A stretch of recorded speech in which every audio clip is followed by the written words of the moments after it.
So hello beautiful souls, this is Michelle with SoulTopia.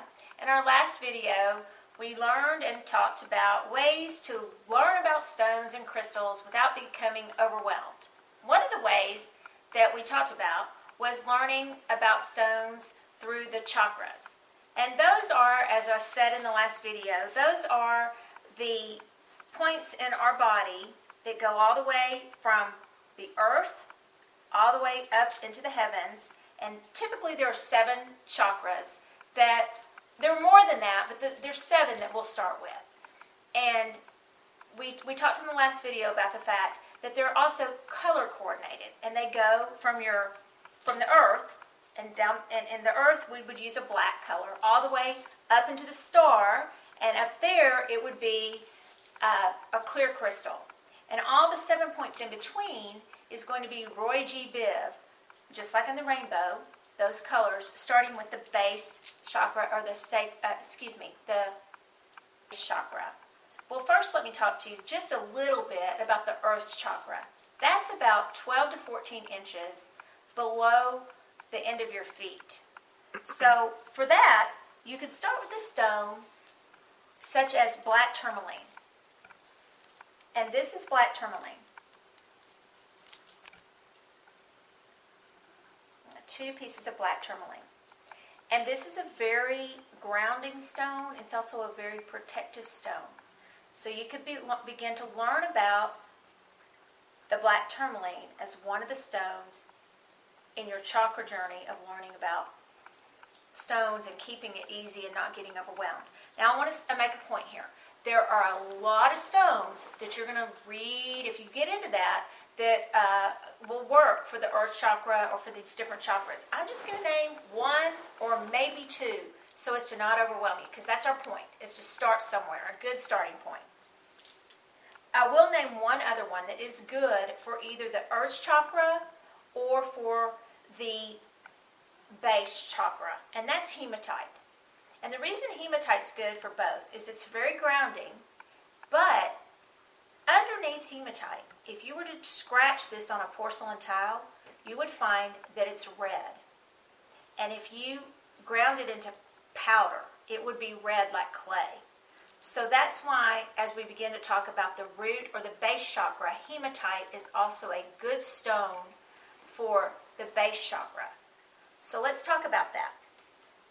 We said that it corresponds to colors typically. So the base would be red for the R, like Roy G. Biv, the R. So we could use red jasper. Here's a piece, or 2 pieces of red jasper. And you could start to learn about red jasper instead of getting overwhelmed about all the different colors and kinds of jasper, because there are a lot. Just start with red jasper to correspond to your root or base chakra. And like I mentioned, you could also learn about hematite. I already told you a little bit about hematite. That underneath this, there's red. That's why it corresponds to the red chakra, because if you scratched it or you ground it into powder, it would be red like clay.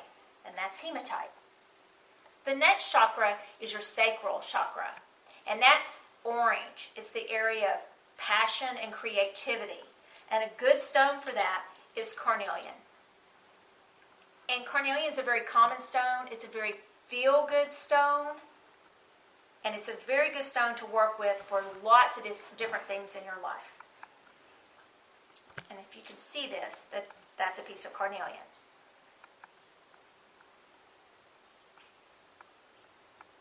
And then you would go up into your solar plexus. That's your center of power, of your self-confidence.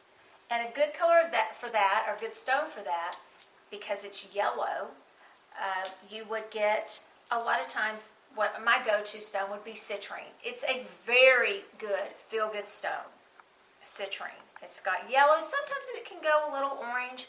We'll have another video talking about citrine. But citrine's really good for empowerment, for feeling good about yourself, for just raising your mood in general. It's a feel-good, wonderful stone. And then you move up into the heart chakra. And your chakras are all located right in the center. So it's not over to the side. It's right in the center at your heart. And the stones for those, we're to the G, so in Roy G. Biv, so that would be green. And traditionally, the color for that chakra is green. But because of nowadays we think of love and things of the heart associated with pink or green stones would work. So traditionally, a green aventurine or venturine, or however you want to say that word, is a perfect stone for the heart chakra. So you could begin to write about that stone in your journal and look up things about that stone. But it's a great stone for the heart. So is malachite. And a lot of people have probably heard of malachite. Malachite's a really pretty well-known stone. And it's also a really good stone for healing. Any green stone's really good for healing also. But also, I mentioned the pink. And that would be rose quartz. It's the one I would say to start with. It's a great, just go-to stone. It's a very gentle stone. It doesn't act harshly with you. It's just going to be consistent and very gentle and loving. It's a stone of unconditional love. It's like a bubble bath of love. And that's a rose quartz. And then you would move up into your throat chakra. That's your center of communication. It's where if you have something to say and you feel like maybe you don't get to express yourself, or if you feel like you're not being heard when you do express yourself, that would be your area of your throat chakra. And a great stone for that, and it's blue. And this is usually going to be a lighter color blue, like a turquoise or a sky blue. But my favorite stone for that is a blue lace agate. They're not expensive stones, and you can even put them straight down into your water. We'll have another video on that. Don't put just any stone straight into your water because it's not always safe, but a blue lace agate, you can do that. They're really pretty and they're great. They're very soothing stones. And then you'd move up into what's called the brow chakra or the third eye. And for that, that's indigo. And that's like right here. And that would be, and I'll show you a stone up here. I'll put a stone on my third eye in a second. But that, you've heard of the third eye maybe, but it's also known as the brow chakra. But the color there is indigo. And really that color is like a dark, deep, bluish purple. But the stones that I like to use most for those are either lapis lazuli. You may have heard it as lapis lazuli or lapis. Or lepidolite. And I actually love lepidolite because it's just a really good, feel-good stone for your third eye. And you can really literally just place them on your third eye when you meditate. Very good stones, both of them, though. And then for your crown, which is the top of your head, and this area that has to do with spirituality, is an amethyst. That's a very good stone to start with. There's a lot of other stones, as I mentioned, but an amethyst, the thing about amethyst is it's, as you learn and as you begin to study, the word in Greek means undrunk. And they used to line their chalices with amethyst when they'd go out or when they drink the night before, if they had battle the next day, because they would want to make sure they were sober for their battle the next day. So literally you will find some chalices in history, and if you go into museums, lined with amethyst, and that's why, because they felt that it would keep them from being hungover the next day.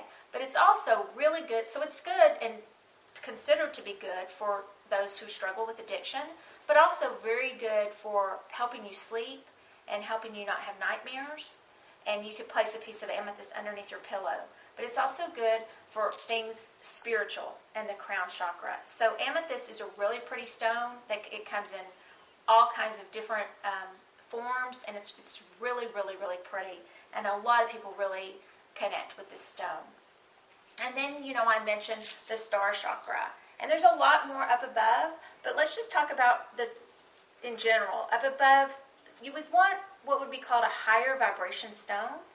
And clear crystal is just a great stone for that. And I have just a couple pieces, and there's some pieces here. There's clear crystal.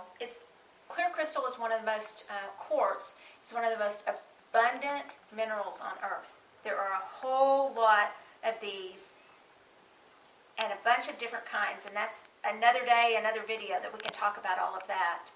But these are great for connecting to the star chakra.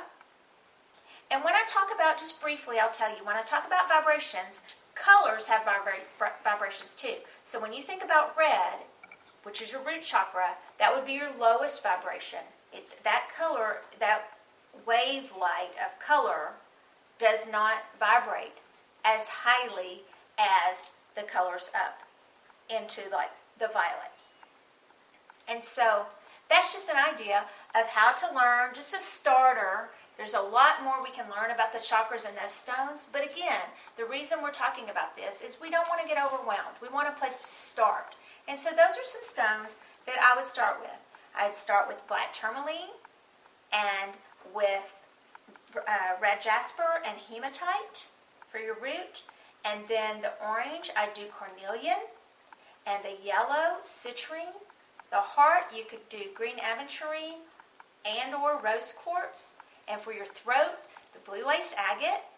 And your third eye, you could do lapis lazuli or lepidolite. And for your crown, amethyst. And for the star chakra, clear quartz.